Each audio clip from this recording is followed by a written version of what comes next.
Can you give us some advice to the sellers who are trying to be like more visible and Mhm. without being a celebrity, right? Oh, absolutely.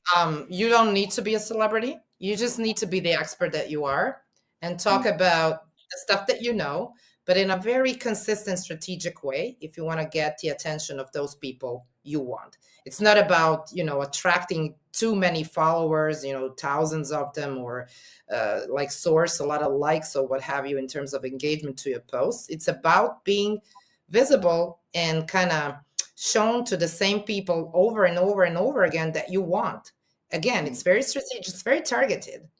And there are systems how to do it through LinkedIn. Absolutely, LinkedIn is still the biggest business platform. So you can definitely make those connections through the platform. But the first step is definitely building yourself into that expert that people can start trusting. So before you, I'm not sure about you, but I despise the cold pitches I get through DMs from people who yeah. I have no idea what I do, if I would even be kind of, borderline interested in their services, but they're still pitching, they're still there, they're still pushing. So that's not the way.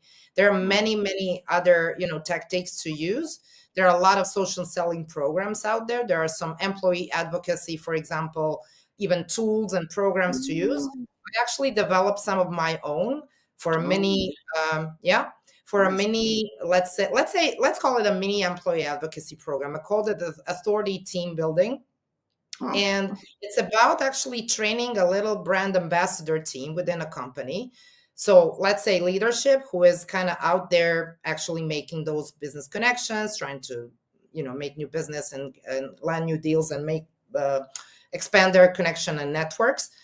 And so they can definitely work together, but what it's important is that the content strategy that's kind of on a company level can be kind of shared through their personal voices, but there needs to be that personal element. They need to be them. mm, If they're mm, just resharing posts, as many employees do, that's not going to create the effect that we want. And the effect that we want is to turn those sellers into trusted advisors. love And that. right? Is that like the holy grail of the sales kind of expertise personality that you want to Yeah, kind of demonstrate, right? yeah. So that takes a bit of time and effort and a lot of, there's a learning curve to do it. But I try to simplify the process into this little program that I offer, and not for too many, because you'll never get like I don't know how many hundred people in the company doing that, and you don't need to. They can only be Uh-huh. supporters.